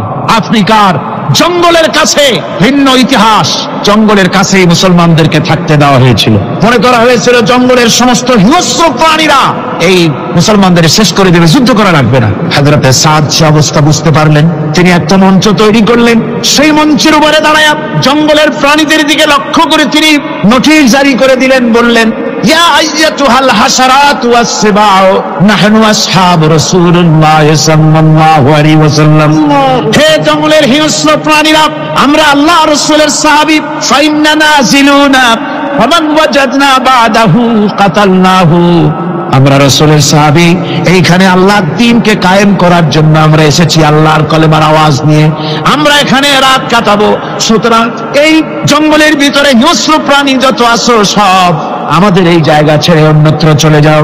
আফ্রিকার জঙ্গলি মানুষেরা চিন্তা করলো, মানুষের কথা কি জঙ্গলি প্রাণীতে শোনে নাকি, পাগলে কয় কি? তারা তাকায় তাকায় দেখলো হযরতে সাদের এই ঘোষণার পরে বাঘের কাতারে বাঘ, সিংহের কাতারে সিংহ, সাপের কাতারে সাপ, যার যার ডিম আর বাচ্চাগুলি মুখে কামড়ায়া সাহাবীদের এলাকা ছেড়ে দিয়ে তারা অন্যত্র চলে গেল। আমার মুসলমান ভাইরা, এই ছিল মুসলমানদের ইতিহাস। দিন প্রতিষ্ঠা করার কাজে মুসলমান এগোলে আল্লাহই মদত করেন। কে মদত করেন? এই অপরাধে বেলালকে তারা মেরেছে, তাকে ভাইরা ওরা হযরতে খাব্বাবকে বেঁধেছে, ওটির সাথে বেঁধে চতুর্দিক থেকে তীর নিক্ষেপ করছে, তরবারি মারতেছে, শরীরের গোশত সুবহানাল্লাহ পড়ে। হযরত আব্বাস রাদিয়াল্লাহু তাআলা আনহু বর্ণনা করছেন, সামি'তু রাসূলুল্লাহ সাল্লাল্লাহু আলাইহি ওয়াসাল্লাম ইয়াকুল আইনান লা তামাসসুহান নার আইনুন বাকাত মিন খাশিয়াতিল্লাহ ওয়া আইনুন বাতাত তাহরিসু ফি সাবিলিল্লাহ, রাওয়াহু তিরমিজি। হযরত ইবনে আব্বাস রাদিয়াল্লাহু তাআলা তিনি বলছেন, আমি রাসূলুল্লাহকে বলতে শুনেছি আল্লাহর নবী বলেছেন, দুইটি চোখকে জাহান্নামের আগুন দুইটা চোখকে স্পর্শ করবে না। একটা চোখ হচ্ছে গভীর রাত্রে যারা আল্লাহর ভয়তে জাহান্নামের ভয়তে যারা কান্দে, জাহান্নামের আগুন ওই চক্ষুকে স্পর্শ করবে না। আর যারা দিন প্রতিষ্ঠার জন্য, আল্লাহর দিন কায়েমের জন্য ময়দানে যারা লড়াই করে, রাতের বেলায় পাহারা দেয়, ওই পাহারারত চোখের মধ্যে জাহান্নামের আগুন ওই চোখে স্পর্শ করবে না। আমার ভাইরা, হযরত উসমান রাদিয়াল্লাহু তাআলা বলছেন, মান রাবাতা লাইলাতান ফি সাবিলিল্লাহ কানাত কাআলফি লাইলাতিন সিয়ামুহা ওয়া কিয়ামুহা। হাজার রাত ধরে রোজা রাখলে, হাজার রাত ধরে ইবাদত করলে, আর হাজার দিন ধরে রোজা রাখলে যে সওয়াব হবে, একটা ঘন্টা একটা রাত যদি কেউ পাহারা দেয় আল্লাহর দ্বীনকে প্রতিষ্ঠার জন্য, আল্লাহর দ্বীনের কোন ইসলামী রাষ্ট্রের প্রহরায় যদি কেউ যদি থাকে, একটা রাতে পাহারা দিয়ে যে সওয়াব হবে, হাজার হাজার বছর ধরে নামাজ রোজা করে ওই সওয়াব পাওয়া যাবে না। সুবহানাল্লাহ। অর্থাৎ হাজার বছর ধরে নামাজ রোজা করার মতোই সওয়াব পাহারা দেওয়া আল্লাহর দ্বীনের ইসলামের রাষ্ট্রকে। বন্ধুগণ, রাসূল পাক সাল্লাল্লাহু আলাইহি ওয়াসাল্লাম তিনি বলেছেন, কিয়ামতের দিন জাহান্নামের আগুন আর জিহাদের ময়দানের ধুলি, এই দুটি একসঙ্গে কোন মানুষের পেটের মধ্যে প্রবেশ করবে না। রাসূল পাক সাল্লাল্লাহু আলাইহি ওয়াসাল্লামের একটি হাদিস যা মিশকাত শরীফের মধ্যে বর্ণিত আছে। মিশকাত শরীফের সম্ভবত ৩৩৬ পৃষ্ঠায় এই হাদিসটি বর্ণনা করা হয়েছে যে হযরত ইবনে আইস রাদিয়াল্লাহু তাআলা আনহু হচ্ছেন এই হাদিসের রাবী। তিনি বলছেন, একবার হুজুর সাল্লাল্লাহু আলাইহি ওয়াসাল্লাম এক ব্যক্তির জানাজায় গিয়ে উপস্থিত হলেন। হযরত ওমর রাদিয়াল্লাহু তাআলা আনহু তখন হুজুরকে বললেন, হে রাসূল, আপনি এই লোকটার জানাজা পড়বেন? এই লোক তো ইসলামের এই ক্ষতি করেছে, সেই ক্ষতি করেছে, অমুক করেছে, এই লোকটার আপনি জানাজা পড়বেন? হুজুর তখন উপস্থিত লোকদের জিজ্ঞেস করলেন, হাজিরিন, তোমরা কি কেউ এই লোকটাকে কোন ইসলামের ভালো কাজ করতে দেখেছো? একজন লোক দাঁড়িয়ে গেলেন, তিনি বললেন, হে আল্লাহর নবী, আমি সাক্ষী, আমি দেখেছি একটা মুজাহিদ বাহিনী জিহাদ করে ফিরতেছিল, তো এক জায়গায় তারা ডেরা গাড়লো, শিবির স্থাপন করলো, রাত কাটাবে বলল। আমি দেখেছি এই লোকটি সারা রাত সেই মুজাহিদদেরকে, সাহাবীদেরকে সারা রাত জেগে জেগে পাহারা দিয়েছে। আল্লাহর নবী জানাজার ইমামতি করলেন, আর এরপরে তাকে কবরের মধ্যে মাদফুন করে দিয়ে নবীজি তার কবরের পাশে দাঁড়িয়ে বললেন, ইন্না আসহাবাকা ইয়াদুন্নুনা আন্নাকা মিন আহলিন নার ওয়া আনা আশহাদু আন্নাকা মিন আহলিল জান্নাহ। নবীজি বলছেন, ও কবরবাসী, তোমার সাথীরা মনে করে তুমি জাহান্নামী, আর আমি নবী মুহাম্মদ সাল্লাল্লাহু আলাইহি ওয়াসাল্লাম সাক্ষী দিচ্ছি তুমি বেশক আল্লাহর বেহেশতি, তুমি অবশ্যই আল্লাহর জান্নাতে যাবে। এরপর হযরত ওমরের দিকে ফিরে রাসূলুল্লাহ বললেন, ওমর, মানুষের শুধু বাহ্য দৃশ্যটাই দেখো না, তার অন্তরের জাযবাটাকেও কদর করো। সুবহানাল্লাহ। এই জিহাদের ময়দানে যারা কাজ করে, জান দেয়, মাল দেয়, আল্লাহ পাক তাদের উপরে রহম করেন। এই জিহাদ হচ্ছে এক অগ্নি পরীক্ষা। এই জিহাদটা কি? অগ্নি পরীক্ষা। এমনি এমনি বেহেশতে যাওয়া যাবে না ভাই। আল্লাহ রাব্বুল আলামিন কোরআনে কারীমের মধ্যে বলেছেন, আহাসিবান নাসু আইয়ুতরাকু আইয়াকুলু আমান্না ওয়া হুম লা ইফতানুন। লোকেরা কি ভেবেছে নাকি যে ঈমান এনেছি এই কথাটা বললেই আমি বেহেশত দিয়ে দিই, মুমিন বলে সার্টিফাই করব? না, যখনই তারা বলবে আমি মুমিন, আমি তখন তাকে অবশ্যই পরীক্ষা করব, এই পরীক্ষায় তাকে পাশ করতে হবে। কোরআনে কারীমে আল্লাহ রাব্বুল আলামিন অনেক জায়গায় এই কথাগুলি বলেছেন, এমনি এমনি ছেড়ে দেওয়া হবে না। আমি অতীতের লোকদেরকেও পরীক্ষা করেছি, তোমাদেরকেও পরীক্ষা করব, পরীক্ষা না দিয়ে কেউ তোমরা বেহেশতে যেতে পারবে না। এই জমিনে তোমাদের আগুনের পরীক্ষা দিতে হবে। পয়গম্বরেরা কষ্ট করেছেন, সাহাবায়ে কিরাম কষ্ট করেছেন। আল্লাহ রাব্বুল আলামিন তিনি বলছেন, আম হাসিবতুম আন তাদখুলুল জান্নাতা ওয়া লাম্মা ইয়াতিকুম মাসালুল লাযীনা খালাউ মিন ক্বাবলিকুম মাসাতুহুমুল বাসাউ ওয়াদ-দাররাউ ওয়া যুলজিলু হাত্তা ইয়াকুলার রাসূলু ওয়াল্লাযীনা মা'হু মাতা নাসরুল্লাহ আলা ইন্না নাসরাল্লাহি করিব। আল্লাহ রাব্বুল আলামিন বলেন, তোমরা কি মনে করেছো যে তোমরা বেহেশতে প্রবেশ করবে, অথচ তোমাদের পূর্বে যারা এই পৃথিবীতে এসেছিল তাদেরকে আমি যেমন পরীক্ষা করেছি ওরকম পরীক্ষা এখনো তোমাদের উপরে আসে নাই, ওরকম বিপদও আসে নাই, মুসিবতও আসে নাই। এমন বিপদ এসেছিল নবীদের উপরে, সাহাবায়ে কিরামদের উপরে, যে বিপদে মানুষ চচ্চরিত হয়ে গিয়ে নবী এবং তার সাথী সঙ্গীরা একথা তারা মুখ থেকে বেরিয়ে গেছে, মাতা নাসরুল্লাহ, আয় আল্লাহ তোমার মদদ কখন আসবে, তোমার মদদ কখন আসবে? মার খেতে খেতে তো শেষ হয়ে গেল। এইভাবে যখন মার আসে চতুর্দিক থেকে আর মুমিনেরা ময়দানে পা জমায়ে টিকে থাকে দিন প্রতিষ্ঠার জন্য, আল্লাহ তখন খুশি হয়ে এক সময় ঘোষণা করে দিবেন, আলা ইন্না নাসরাল্লাহি করিব। আর দেরি নাই, আমার মদদ, আমার সাহায্য তোমাদের জন্য অবধারিত। সুবহানাল্লাহ। আমার ভাইরা, বিষয়টা সহজ নয়। শুধু দুইটা সেজদা দিয়া, শুধু তাহাজ্জুদের কিছু নামাজ পড়িয়া আল্লাহর জান্নাতে যাওয়া এত সহজ নয়।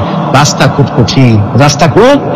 ये शहादत गाहे उल्फत में कदम रखना, ये शहादत गाहे उल्फत में कदम रखना, लोग समझते हैं आसान है मुसलमान होना।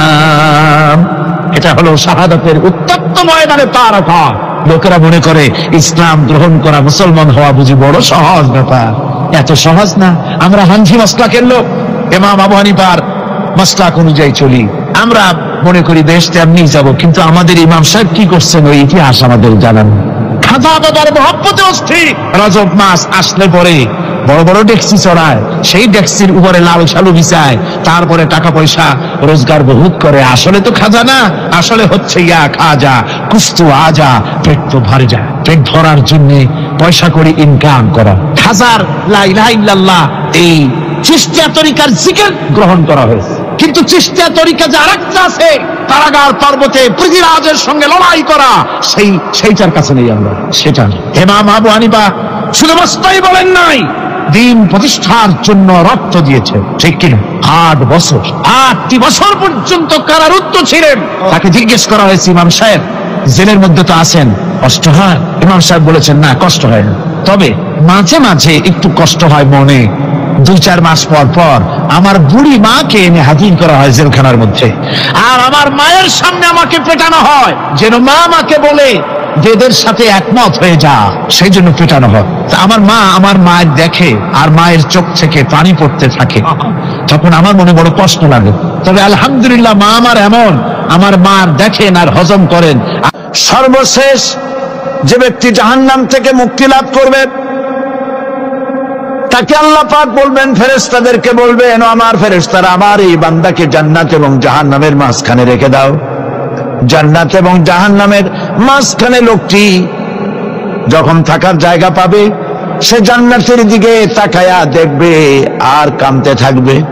আল্লাহ পাক জিজ্ঞেস করবেন, বান্দারে যুগের পর যুগ ধরে জাহান্নামে কেঁদেছ, আমি রব্বুল আলামিন জাহান্নাম মাফ করে দিয়া জান্নাত জাহান্নামের মাঝখানে রেখে দিয়েছি, আযাব থেকে তো বেঁচে গেছো, এখন কান্দো কেন?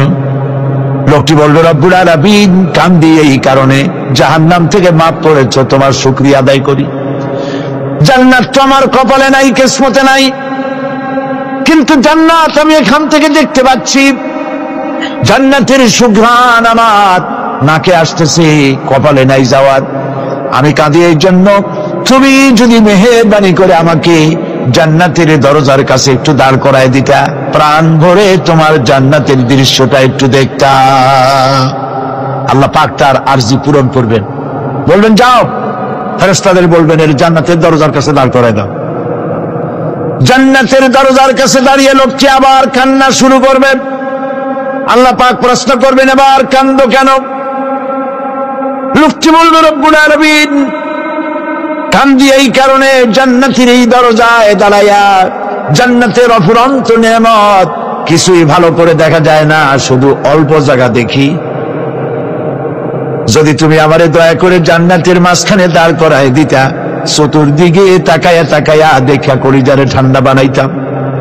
তবে আমি ওয়াদা করি, জান্নাতের কোন নাজ নেয়ামত, কোন ফল আমি খাবো না, ধরবো না, সইব না। একটুখানি মেহেরবানি করে মাঝখানে দাঁড় করায় দাও, জানদারে ঠান্ডা করি। আল্লাহ রব্বুল আলামিন ফেরেশতাদের বলবেন, আমার এই বান্দারে জান্নাতের মাঝখানে দাঁড় করায় দে। আল্লাহর নবী বলেন, জান্নাতের মাঝখানে দাঁড়িয়ে লোকটি আগের চাইতে আরো জোরে চিৎকার মেরে কাঁদতে থাকবে। আল্লাহ পাক বলবেন, বান্দারে কি হলো তোর? দরজার কাছে আসতে চাইছিলে, আইনা দিলাম। আবার এবার মাঝখানে আসতে চাইছো, তাও এনে দিয়েছি, আবার কান্দো কেন? লোকটি বলবে, রব্বুল আলামিন, এবার কান্দি এই জন্যে তুমি যখন দয়া করে একটিবার জান্নাতের মাঝখানে এনে আমাকে দাঁড় করায় দিয়েছ, তুমি রহমান রহিম গফুরুর রহিম, এই জান্নাত থেকে আবার আর বাইর করে দিও না। আল্লাহ রাব্বুল আলামিন বলবেন, ও আমার বান্দারে, আমার এই জান্নাত তোর খুব পছন্দ হয়েছে নাকি? লোকটি বলবে, রব্বুল আলামিন, কলিজা ঠান্ডা হয়ে গেছে, ভাবতেও পারি নাই জান্নাত এত সুন্দর। আল্লাহ পাক বলবেন, বান্দারে, এরকম একটি নয়, দুইটা নয়, তোর জন্য আমি 10টা জান্নাত এইরকম রিজার্ভ করে রাখছি। সুবহানাল্লাহ। আল্লাহ পাককে ভয় করে পৃথিবীর সমস্ত পাপ থেকে যারা নিজেকে রক্ষা করবে, আল্লাহ তাদের জন্য এই জান্নাত রেখে দিয়েছেন। সুবহানাল্লাহ। সে জান্নাতের রিসিপশন আপনারা আন্দাজ করতে পারবেন না। রিসিপশন কারে কয়? কি এর প্রধানমন্ত্রী আর প্রেসিডেন্ট, 4টা-5টা পুলিশ আর আর্মি এসে একটা ঠট করে সেলুট মারলো, বাস শেষ হয়ে গেল, এরকম না। জান্নাতীদেরকে রিসিপশন দেওয়া হবে। জান্নাতীরা যখন আল্লাহর হুকুমে জান্নাতের দিকে যেতে লাগবে, আর যখন জান্নাতের কাছে চলে যাবে, আল্লাহ রাব্বুল আলামিন শোনায় দিচ্ছেন, হাত্তা ইযা জাউহা ফুতিহাত আবওয়াবুহা ওয়া ক্বালা লাহুম খাযানাতুহা সালামুন আলাইকুম তিবতুম ফাদখুলুহা খালিদিন। সুবহানাল্লাহ। জান্নাতীরা যখন জান্নাতে প্রবেশ করার দরজার মুখোমুখি হবে, তার রক্ষীগণ তখন বলবে, সালামুন আলাইকুম, আল্লাহর শান্তি তোমাদের উপরে বর্ষিত হোক। সুবহানাল্লাহ। দুনিয়ার টাটকা সুখগুলি 2 পা দিয়ে ঠেলে দিয়েছ, টাটকা সুখগুলি গ্রহণ করো নাই, হারাম খাও নাই, আল্লাহ দ্বীন কায়েমের জন্য রক্ত দিয়েছো, জীবন দিয়েছো, কষ্ট করেছো, আল্লাহকে ভয় করেছো। আমাদের সালাম গ্রহণ করো, জান্নাতের মধ্যে ঢুকে যাও চিরকালের জন্য। সুবহানাল্লাহ। আর বাইরে হওয়া লাগবে না, চিরকাল এই জান্নাতের মধ্যে তোমরা বসবাস করতে পারবে। আল্লাহ রাব্বুল আলামিনের ফেরেশতারা বলে দিবে। জান্নাতের মধ্যে আল্লাহ পাক হুরদের সঙ্গে জান্নাতীদের বিয়ের ব্যবস্থা করে দিবেন। কোরআনে কারিমে আল্লাহ পাক বলেন, متكئين على سرر مصفوفة وزوجناهم بحور عين সামনাসামনি ভাবে সাজানো সারি সারি আসন সমূহের উপর তারা ঠেস লাগায় বসে থাকবে, আর আল্লাহ রাব্বুল আলামিন হুরদের সাথে জান্নাতীদের বিয়ের ব্যবস্থা করে দিবেন। যেসব হুরের সঙ্গে বিয়ে হবে তাদের আল্লাহ পাক বিবরণ দিচ্ছেন কি রকম হবে তারা। লাম ইয়াতমিসহুন্না ইনসু ওয়ালা জান, এর পূর্বে জিন এবং ইনসান এদেরকে কেউ স্পর্শ করে নাই। কিরকম তারা? কাআন্নাহুন্নাল ইয়াকুতু ওয়াল মারজান, যেমন ঝিনুকের ভিতরে মণিমুক্তা থাকে এইভাবে আল্লাহ পাক তাদেরকে পবিত্র করে রেখে দিয়েছেন। আমার প্রিয় ভাইরা, আল্লাহ রাব্বুল আলামিন কোরআনে কারীমের ভিতরে বলেছেন ফাবিআইয়ি আলা'i রাব্বিকুমা তুকাযযিবান। জান্নাত দান করে আল্লাহ পাক এবার জান্নাতীদেরকে সম্বোধন করে বলবেন ইয়া ইবাদি লা খাউফুন আলাইকুমুল ইয়াওমা ওয়ালা আনতুম তাহজানুন। হে আমার বান্দারা, লা খাউফুন আলাইকুমুল ইয়াওম, আজ আর কোনো ভয় নাই। সুবহানাল্লাহ, সুবহানাল্লাহ। আজ আর কোনো ভয় নাই, কোনো চিন্তাও নাই, আরামে এই জান্নাতের মধ্যে বসবাস করো। এরপরে আল্লাহ পাক জিজ্ঞেস করবেন, ও আমার জান্নাতীরা, আমি যেসব ওয়াদা করছিলাম আমার ওয়াদা মোতাবেক সমস্ত নিয়ামত পেয়েছো? তারা বলবে হ্যাঁ পেয়েছি, সব নিয়ামত আপনার ওয়াদা মোতাবেক সব পেয়েছি। আল্লাহ রাব্বুল আলামিন বলবেন সব পাও নাই, ওয়ালাদাইনা মাজিদ, আমার কাছে আরো বেশি আছে। সুবহানাল্লাহ, আমার কাছে আরো বেশি আছে।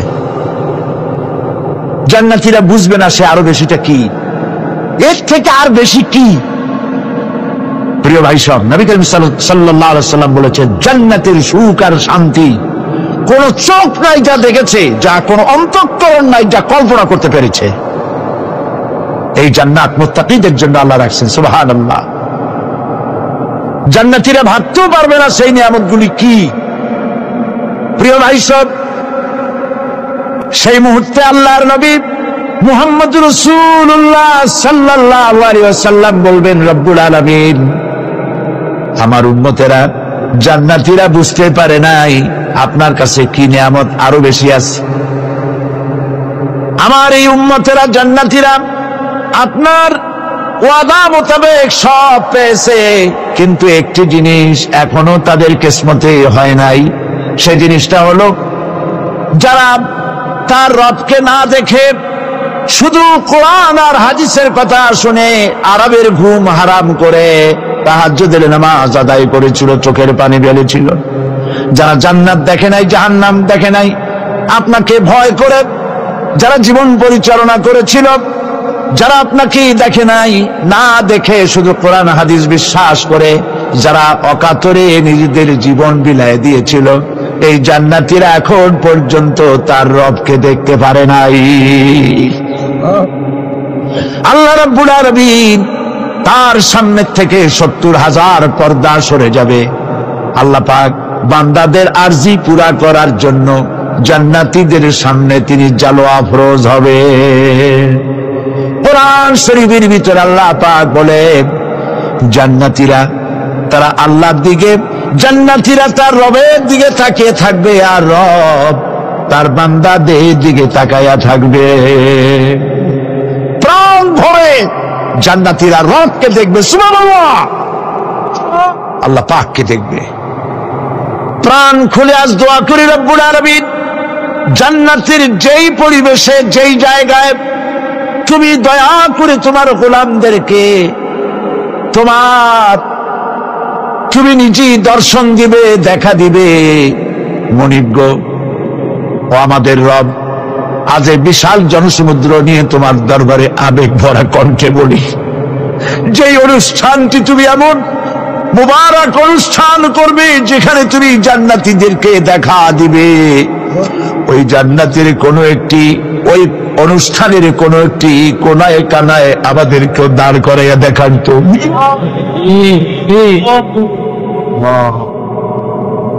ভাই সব, আল্লাহ রাব্বুল আলামিন মানুষের সামনে এত সব নিয়ামত রেখেছেন, এই জান্নাত দান করবেন। এরপরে আল্লাহ রাব্বুল আলামিন কোরআনে কারীমের মধ্যে বলেছেন, রব্বিস সামাওয়াতি ওয়াল আরদি ওয়া মা বাইনাহুমার রাহমানি লা ইয়ামলিকুনা মিনহু খিতাবা। এসব পুরস্কার রয়েছে তোমাদের সেই রবের পক্ষ থেকে, যিনি আকাশ আর জমিনের মালিক। সুবহানাল্লাহ বলবেন না? যার সামনে কথা বলার ক্ষমতা কারো হবে না। এটি একটি মারাত্মক কথা। কিয়ামতের দিন আল্লাহর দরবারে কেউ কথা বলতে পারবে না আল্লাহর নির্দেশ ছাড়া। একটি আকীদা পরিষ্কার করে নিয়ে যান আপনাদের।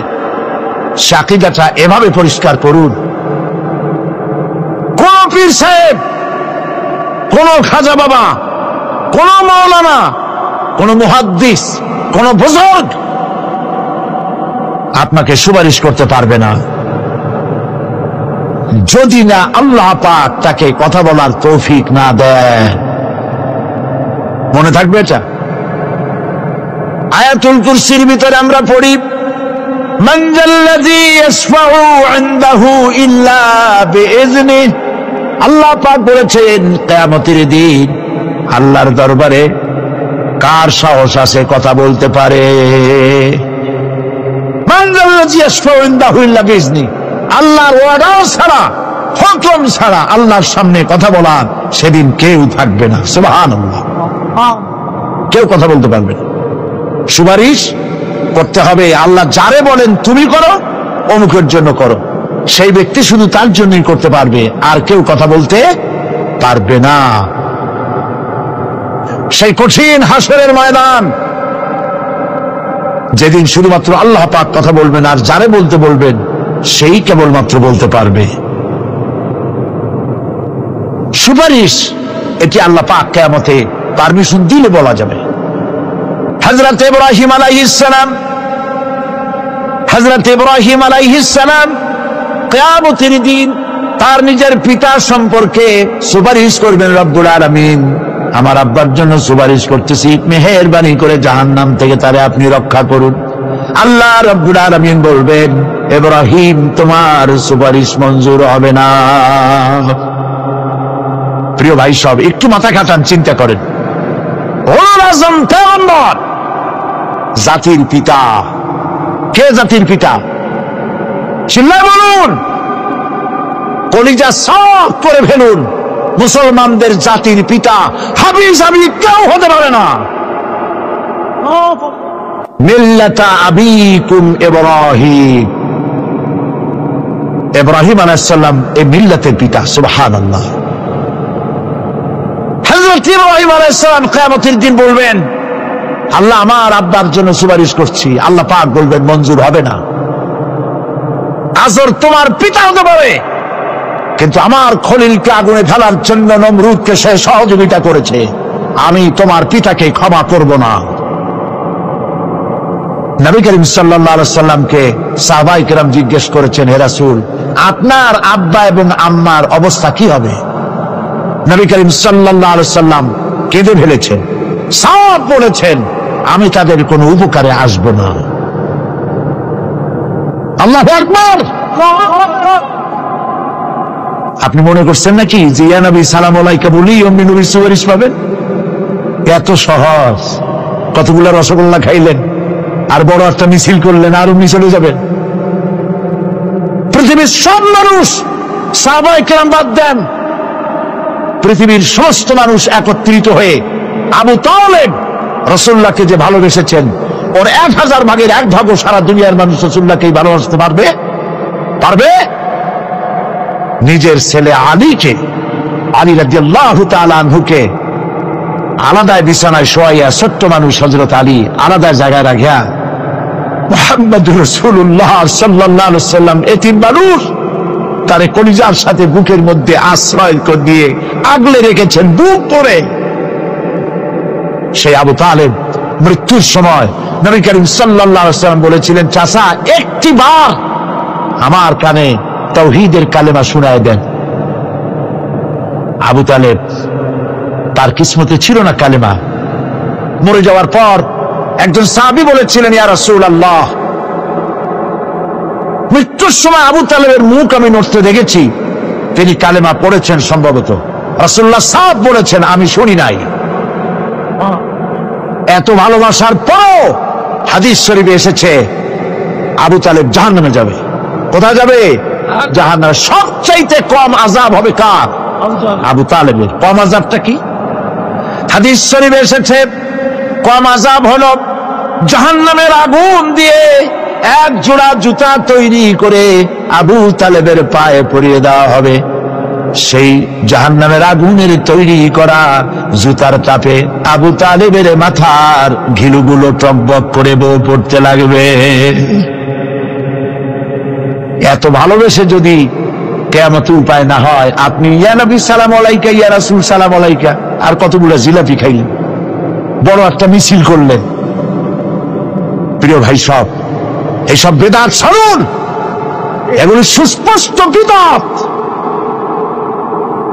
রাসূলুল্লাহকে ভালোবাসবেন, সাহাবীরা যেভাবে ভালোবেসেছেন ওইভাবে ভালোবাসবেন।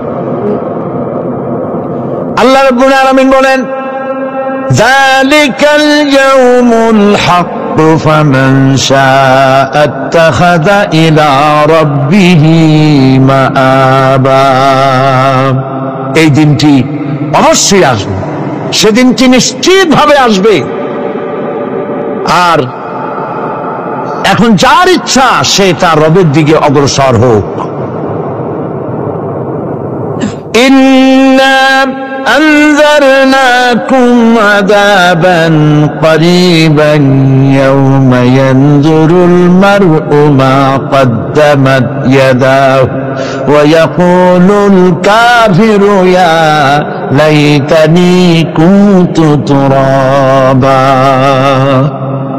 ইন্না আনজারনাকুম আযাবান করিবা, খুব নিকটবর্তী একটি আযাব সম্পর্কে আমি তোমাদেরকে সতর্ক করে দিলাম। কে বলতেছেন? আল্লাহ পাক। লক্ষ্য করুন আল্লাহ কি বলছেন, খুব নিকটবর্তী একটি কঠিন শাস্তি আযাব অর্থাৎ কিয়ামত, এ সম্পর্কে আমি তোমাদেরকে সতর্ক করে দিলাম। ইয়াউমা ইয়ানজুরুল মার'উ মা কদ্দামাত ইয়াদা, সেদিন প্রত্যেকটি লোক যা সে পাঠিয়ে দিয়েছিল এখানে, অর্থাৎ যা করেছিল সেগুলি সে দেখতে পাবে। আর তখন ওয়ায়াকুলুল কাফিরু ইয়া লাইতানি কুনতু তুরাবা। সেই কিয়ামতের ময়দানে অবস্থা দেখে কাফেরেরা বলবে, আহারে মানুষ না হইয়া যদি মাটি হইয়া যেতাম, যদি মাটি হতাম, যদি মানুষ না হয়ে না জন্মতাম, আজ এই হাসরের ময়দানে এইখানে এই বিচারের মুখোমুখি হতাম না, মাটি হইলে বরং অনেক ভালো হতো। এই পৃথিবীতে আমরা এসেছি, চলে যাব, যাওয়ার আগে এই কোরআন একটি বিশাল জনগোষ্ঠী এমন বানাতে চেয়েছে যে জনগোষ্ঠী এই কোরআন দিয়ে একটি বিশাল সমাজ গড়বে, রাষ্ট্র গড়বে, এমন রাষ্ট্র গড়বে যেই রাষ্ট্রে দুঃখ থাকবে না, অশান্তি থাকবে না, যেখানে সুখ থাকবে, সমৃদ্ধি থাকবে, আর কিয়ামতের দিন আল্লাহর জান্নাতে তারা চলে যাবে। তেমন একটি সমাজকে আমরা চাই। সবাই বলেন সেরকম একটি সমাজকে আমরা চাই। প্রিয় ভাই সব, কিয়ামতের দিন আমরা যেতে চাই জান্নাতে। কোথায় যেতে চাই বলেন? জোরে বলেন। এই জান্নাতে যাওয়ার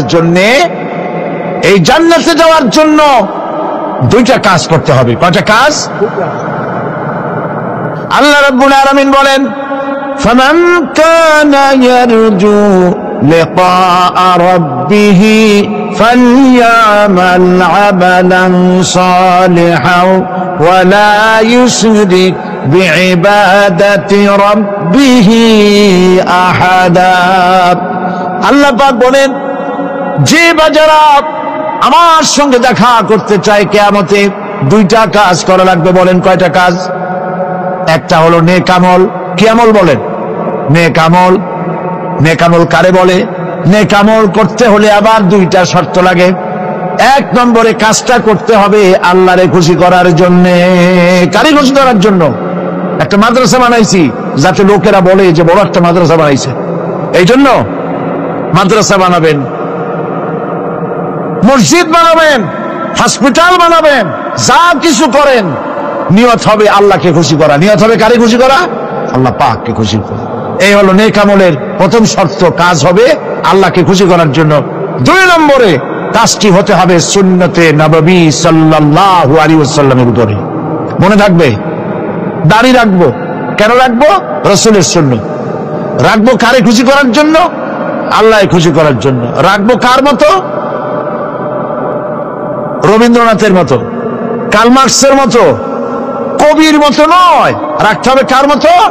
নবীর মতো। বুঝে নেন, কাজটা হতে হবে আল্লাহকে খুশি করার জন্য। দুই নম্বরে কাজটা হতে হবে সুন্নতে নববী সাল্লাল্লাহু আলাইহি ওয়াসাল্লামের উপরে হতে হবে। তাহলে এই হলো এক নম্বর। জান্নাতে যাওয়ার জন্য, আল্লাহর সাথে দেখা করার জন্য এক নম্বরের কাজ হলো নেক আমল। বলেন এক নম্বরের কাজ কি? দুই নম্বরের কাজ ওয়ালা ইউশরিক বিইবাদাতি রাব্বিহি আহাদা। আল্লাহ রাব্বুল আলামিনের ইবাদতের সাথে কাউকে শরীক স্থাপন করা যাবে না। আমরা যারা মুসলমান, অধিকাংশ মুসলমান শিরকের ভিতরে মুবতলা হয়ে আছে। বিশ্বাস করেন কিনা বলেন?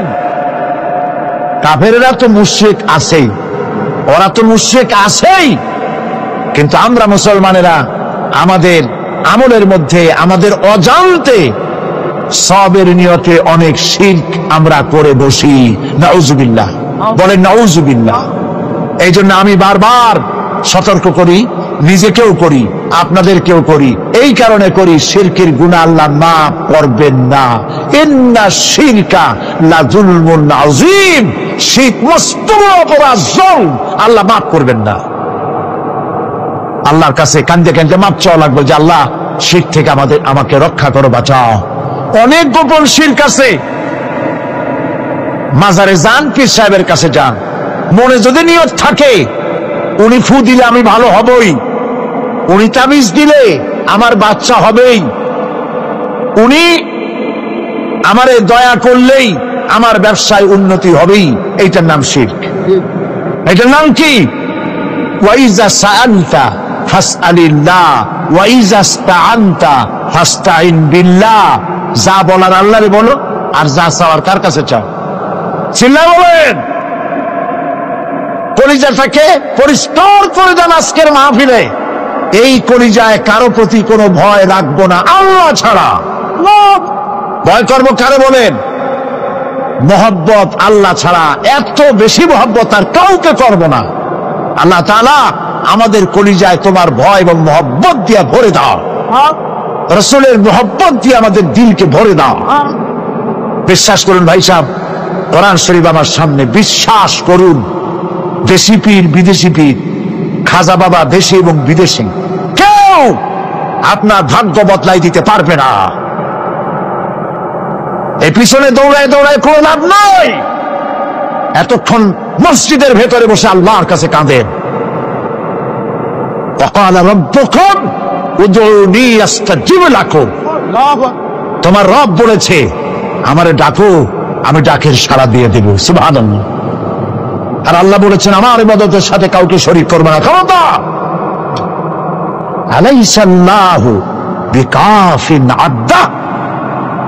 আল্লাহ প্রশ্ন করছেন, আলাইসাল্লাহু বিকাফিন আব্দা, আমি কি আমার বান্দার জন্য যথেষ্ট নই? চিল্লায় বলুন অবশ্যই যথেষ্ট। আবার বলেন অবশ্যই যথেষ্ট। কলিজা সাফ করে ফেলেন। সম্রাট শাহজাহান, দিল্লির সম্রাট, হাবিজাবি সম্রাট না, দিল্লির সম্রাট। এখন কোথায়? কবরে।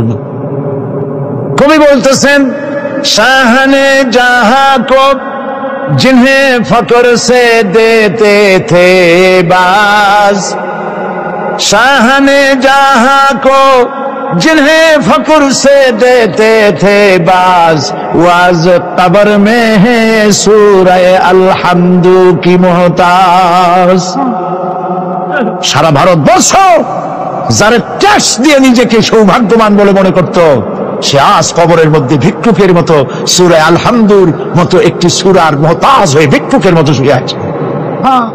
সম্রাট শাহজাহান মসজিদে বসে আছে, এক ফকির ঘুরতেছে। লোকেরা কয় ছোটবেলা থেকেই তোমার খয়রাত করতে দেখলাম, ভিক্ষা কি জীবনেও যাবে না তোমার? লোকটি বলছে, আমি ভিক্ষা করবো স্যার, আমার উপায়টা কি? এই লোকটি আমি ভিক্ষা করা ছাড়া করবো কি? লোকেরা তো আমার 60 টাকা 50 টাকা 100 টাকা দেয় না, 4 আনা 5 আনা 1 টাকা এই আমার দেয়, এই দিয়ে আমি বড় লোক হবো কেমন? লোকটি বলছে, আচ্ছা দেখো, তুমি তো জায়গা মতো যাইতে পারো নাই, বাদশার কাছে যাও, এমন দেওয়া দেবে জীবনে আর খয়রাত করা লাগবে না। তো বাদশার কাছে কি খয়রাতি যাইতে পারে কোনোদিন? হ্যাঁ, এখন পারবা। কেমনে? সম্রাট শাহজাহান এখন একা একা মসজিদে আছেন।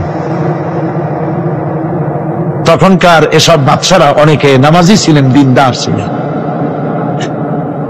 ফকির দরজার কাছে দাঁড়াইয়া দেখতে পাচ্ছে কেউ নাই, দেহরক্ষীরা দূরে দূরে দাঁড়ানো।